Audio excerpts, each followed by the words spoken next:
I pulled something glowing blue from the water. Hours later, men in suits knocked on my door. My name is Earl McKenna. Some folks around this sleepy harbor call me an old salt, a relic from a time when fishing wasn't about sonar screens and GPS coordinates, but about reading the water and feeling the mood of the tide. They're not wrong. I've spent more than 50 years out on the Atlantic, and my face is a road map of every storm I've weathered and every sun that's bleached the deck of my boat, the Sea Spirit. Most of what I have to tell are simple stories of the ones that got away and the ones that didn't. But this one is different. This story is about the day the ocean gave me a secret it should have kept. The day started like any other Tuesday in late autumn. The air had that clean, sharp bite to it, the kind that promised a cold night but offered a clear day. A thin blanket of mist was just burning off the water as I guided the Sea Spirit out of the harbor, the old diesel engine chugging along with a familiar, comforting rhythm. It's a sound I know better than my own heartbeat. Out here, you find a certain kind of peace in the routine. The creak of the hull, the cry of a distant gull, the steady slap of waves against the bow. It's a language I've come to understand. It's a lonely life, some would say, especially since my Elsie passed on. But the sea, well, the sea is company enough. It doesn't talk back, but it always listens. I was trawling a few miles off the coast, in a deeper channel that younger fishermen tend to avoid. They're all about the quick, shallow catches these days. But I know these waters. I know the hidden ledges and the deep canyons where the real old-timers of the sea like to dwell. My father, and his father before him, fished these same currents. It's in my blood. The net had been out for a good long while, and I was just enjoying a lukewarm coffee from my thermos, watching the sun climb higher, when I felt it, a change. It wasn't a snag on a rock. I know that feeling. That's a sharp, violent jolt that tries to tear the gear right off the boat. This was different. It was a slow, immense drag, as if I'd caught the anchor of a ghost ship. The winch began to whine, a high-pitched protest that sent a shiver down my spine. The engine groaned under the strain, its steady rhythm faltering for the first time all morning. I eased back on the throttle, my hand resting on the winch lever, feeling the immense weight through the vibrations in the deck. My first thought was a sunken vessel, or maybe a chunk of forgotten naval equipment. The waters here are full of history and scrap. Slowly, carefully, I began to bring it in. The hydraulics screamed, and I had to give it slack twice to keep the lines from snapping. Whatever was down there was heavy. Impossibly heavy. After what felt like an hour of fighting the dead weight, I finally saw a dark shape breaking the surface, churning the water into a muddy foam. My heart was pounding in my chest, a mix of curiosity and dread. It wasn't a wreck. It wasn't a tangled mass of old nets. It was a box, or something like one. It was about the size of a small freezer, dark and metallic, with no sharp edges. Every corner was rounded, smoothed over by what must have been centuries in the deep. It was covered in barnacles and thick seaweed, but underneath the surface, strange, non-reflective black, like cooled lava rock. There were no seams, no hinges, no lock.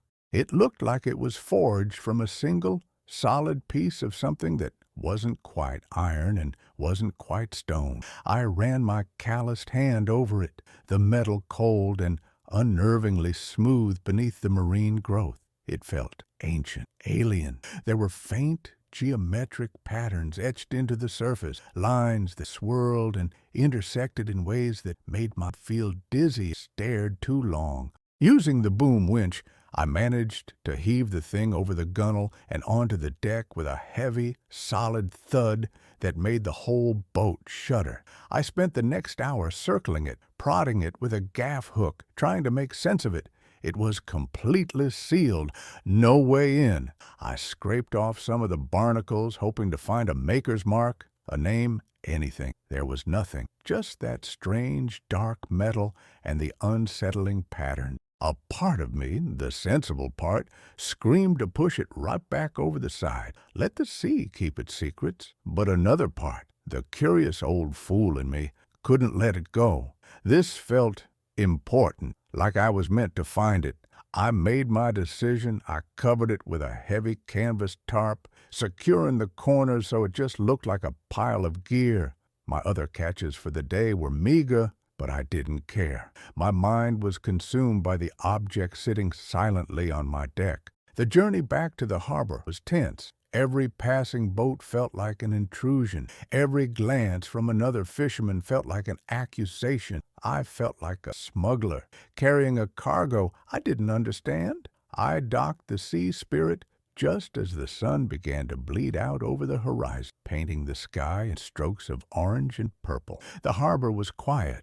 Most of the day trippers and charter boats already gone. Under the growing twilight, I used a dolly to move the object off my boat and into the old, weathered shed behind my small cottage. The shed is my sanctuary. It smells of salt, wood, and motor oil, the scent of my life's work. It's filled with old nets needing mending, shelves of forgotten lures, and the ghost of 1,000 fishing. I placed the box in the darkest corner behind a stack of old lobster pot and threw the tarp back over it. Out of sight, out of mind, I told myself, though I knew it was a lie. That night in sleep, I sat in my armchair, the one Elsie always said I'd fuse with, and stared out the window at the dark outline of the house. Quiet. The ticking of the grandfather clock in the hall sounded like a countdown. What had I brought ashore? A piece of a satellite? A military?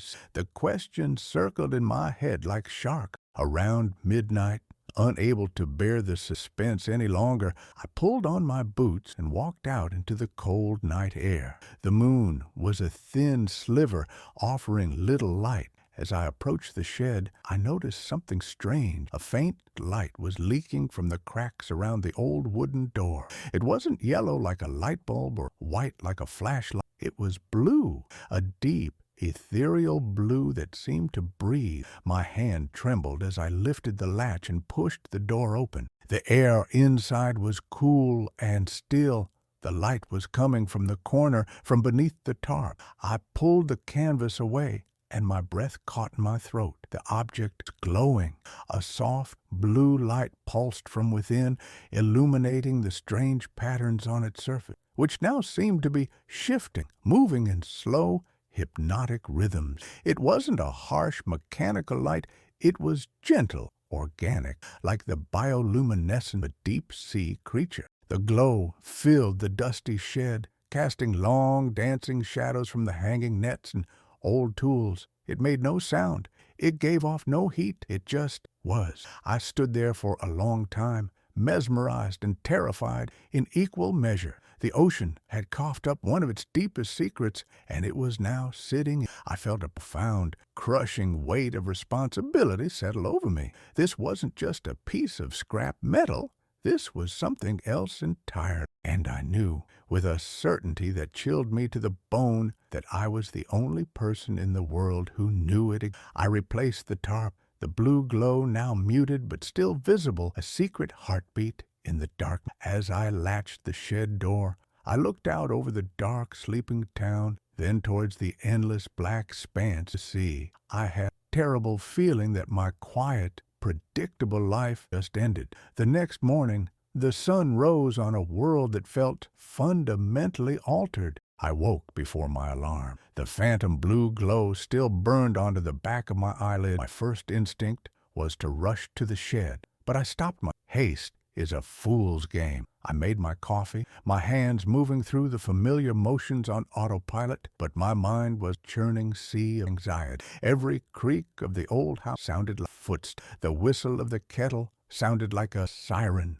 After forcing down a piece of toast that tasted like cardboard, I walked out to the shed, trying to look as casual as a man checking his lobster pots. I unlocked the door and peered into the dim light. The box was just a box again, dark, inert, and silent. No glow, no pulsing light. It sat there looking like nothing more than a strange piece of sea junk. If I hadn't seen it with my own eyes, I would have thought the whole thing was a dream brought on by bad fish. But I knew better. The secret was just sleeping. I spent the morning down at the docks, mending a tear in one of my backup nets. It's methodical work, the kind of thing that usually calms my nerves. But today my fingers felt clumsy, and my mind wouldn't settle. I felt exposed. The small fishing community of Port Blossom is a place where everyone knows everyone else's business. We operate on a currency of nods, grunts, shared silence. But today, the familiar atmosphere felt different, charged. I saw Zachary leaning against a piling, and he gave me his usual wave, but his eyes seemed to linger on me a moment too long. Old Barnaby, who ran the bait and tackle shop, asked me if I'd had a good haul yesterday. A simple, everyday question, but it felt loaded, like a hook hidden in bait. Was I being paranoid, or was the secret I was keeping so heavy it was starting to warp the world around? I cut my work short and headed back to the cottage, needing the solitude of my own four walls. As I turned onto my small gravel driveway, I saw it. A black sedan, so clean it seemed to suck the light out of the air around it. It was parked on the side of the road, 100 yards from my house. It was the kind of car you see in movies, the kind that belongs to people who don't belong in places like this. My heart hammered against my ribs. This was it. I knew it. I kept my stride even, my expression placid, and walked up my porch steps as if I hadn't a care in the world. I didn't even make it to the door before I heard their footsteps on the gravel behind me. "Mr. McKenna?" a voice said. It was smooth, polite, and completely devoid of warmth. I turned slowly. There were two of them, dressed in identical dark suits, white shirts, and thin black. Their shoes were polished to a mirror shine, absurdly clean for our dusty salt crust. One was older, with silver hair at his temples and a face that looked tired, sharp. The other was younger, with a hard jaw and eyes that scanned everything. The porch swing, the state of my roof, the shed in the back, without seeming to move. They looked like undertakers who had taken a wrong turn. "I might be," I said, my voice deliberately gravelly. "Depends who's asking." The older one offered a smile that didn't reach his eyes. "My name is Agent Morris. This is Agent Crow. We're with a Federal Oversight Committee. We were hoping we could have a few words with you." "Federal oversight," I grunted, letting a little confusion show. "Don't know what the government would want with an old fish hauler, unless you're here about my taxes, in which case you're a little early." "Nothing like that, sir," Morris said, his smile unwavering. "This is a matter of environmental security. We have reason to believe that an object of governmental property may have been lost in this region. We're just talking to local mariners, seeing if anyone has pulled up anything unusual in their nets lately." There it was, as subtle as a sledgehammer. My mind raced. They didn't know for sure. They were fishing just like me, but their hooks were a lot sharper. I leaned against the porch railing, trying to look like a man trying his best to remember. "Unusual?" I said, rubbing my chin. "Son, I've been pulling things out of that water for 50 years. I've pulled up old washing machines, a ship's anchor from the 1800s, and once a whole crate of perfectly good rubber ducks. You're going to have to be a bit more specific than unusual." The younger one, Crow, stepped forward slightly. His eyes were cold. "This object would be distinct. It would not be identifiable as common debris. Perhaps metallic, heavy." "Ah," I nodded, feigning understanding. "Sounds like you lost something important. Can't say I've seen it. My haul yesterday was pathetic. Barely enough to cover the fuel. A few flounder, some cod. Nothing a man could write home about, and certainly nothing that belongs to Uncle Sam." I kept my gaze steady, my posture relaxed. "The best defense, my father used to say, is to look like you've got nothing to defend." Morris's polite facade began to crack just a little. "Mr. McKenna, our data suggests a high probability that the object came ashore in this immediate vicinity. trawling patterns indicate your vessel was directly over the target area yesterday morning. Are you certain you didn't snag anything out of the ordinary? Anything at all that might have seemed out of place? The pressure was building. This wasn't a friendly chat. This interrogation right here on my own porch. I thought about the blue glow, the silent, pulsing secret hidden in my shed. "Look, gentlemen," I said, letting a bit of weary frustration into my tone. "I'm an old man. My winch complains if I pull up a lobster pot that's too full of water. If I'd snagged something heavy enough to get your attention, I'd know it. The sea spirit would have likely been torn in half. Now, if that's all, I've got things to do." I turned as if to go inside, a clear dismissal. "With all due respect, sir," Crow's voice cut in, sharp and cold as a winter wind. "This is not a request. This is a matter of national security. Withholding federal property is a serious offense. We have the authority to search this entire property, your boat, everything. We are trying to do this politely. I suggest you cooperate." The threat hung there, naked and ugly. The polite mask was gone. I turned back to face them, letting the silence stretch out. I looked from Crow's hard face to Morris's tired one. I wasn't just some confused old man to them anymore. I was a suspect. I let out a slow sigh and shook my head, as if in disappointment. National security? Good heavens! Here I am, thinking you're looking for a lost weather balloon. Son, if I was hiding something that important, do you think I'd be standing here arguing with you? I'd have been on the phone with the Coast Guard before my feet were even dry. I gave them a look of genuine, heartfelt pity. "I hope you find what you're looking for. Truly, I do. But it ain't here." I could see the conflict in Morris's eyes. My performance was good. I was just a cranky, harmless old fisherman. They had no proof, only data and suspicion. To tear my place apart without concrete evidence would be a bureaucratic mess, even for them. Morris gave a slight, almost imperceptible nod to Crow. "Very well, Mr. McKenna. Thank you for your time. If you do happen to remember anything, please give us a call." He handed me a blank white card with a single phone number printed on it. No name, no agent. They turned and walked back to their black sedan, their movements stiff and synchronized. They didn't look back. I stood on the porch and watched until the car disappeared down the road, leaving behind a small cloud of dust. But I knew this wasn't over. This was just the first cast. They'd be back, and next time, they wouldn't be asking so politely. The feeling of being watched was no longer a paranoid fantasy. It was a cold, hard fact. I looked over at the shed, its weathered wood seeming so fragile now. The secret inside felt 10 times heavier than before. I wasn't just its finder anymore. I was its keeper, and I was in more danger than I'd ever been in a hurricane at sea. The moment their car was out of sight,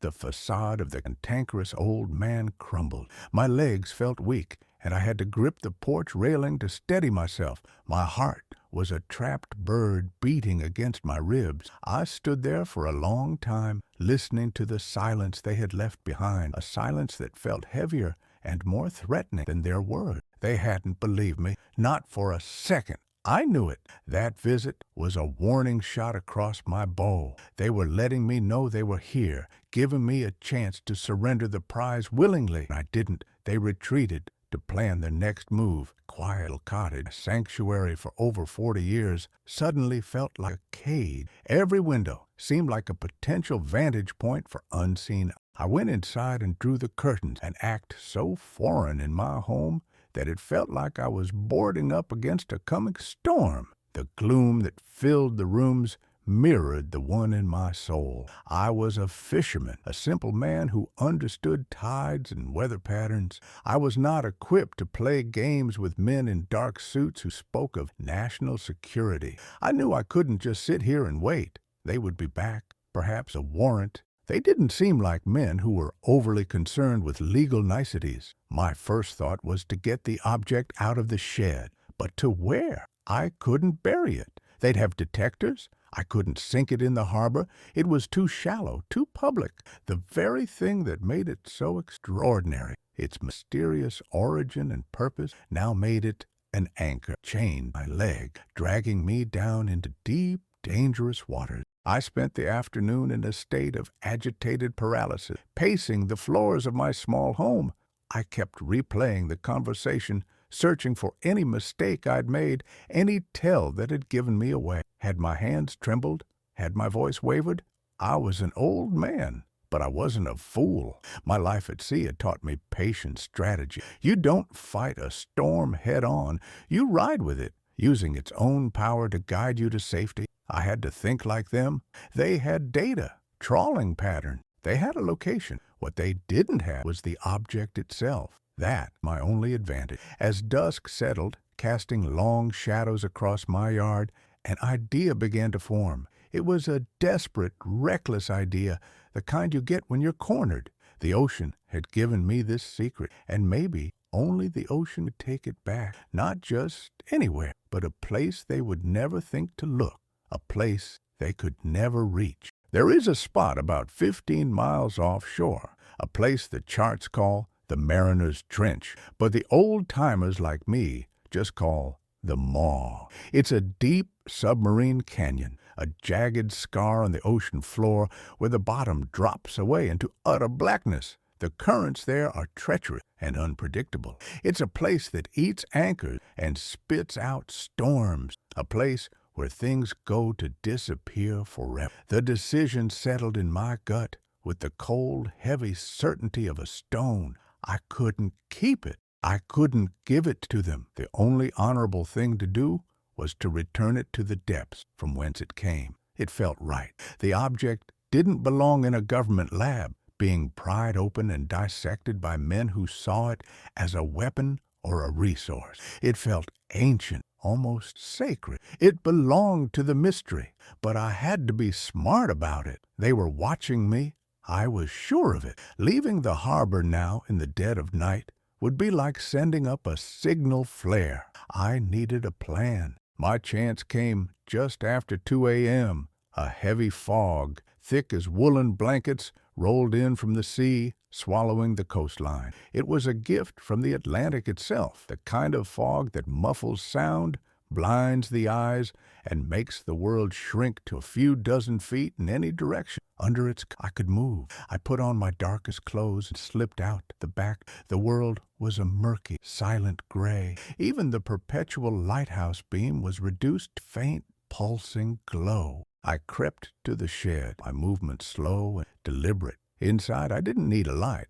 The object was awake again. The soft, blue luminescence was pulsing gently beneath the tarp, a silent, rhythmic heartbeat. It seemed to brighten slightly as I approached, as if it sensed my presence, my intent. For a moment, I hesitated. I felt a strange connection to this thing, a sense of guardianship. Giving it up felt like a betrayal, but keeping it would be my doom and its capture. Time to go home, I whispered to it, my voice barely a sound in the damp air. Using the dolly and a system of ropes and levers I devised in my head all afternoon, I painstakingly moved the heavy object out of the shed and down the slight slope of my yard towards my private dock. Every scrape of the dolly's wheels on the gravel sounded like a gunshot. In the thick silence, I kept stopping, listening, peering into the dense fog for any sign of movement, any glint of light. I saw nothing, heard nothing but my own ragged breathing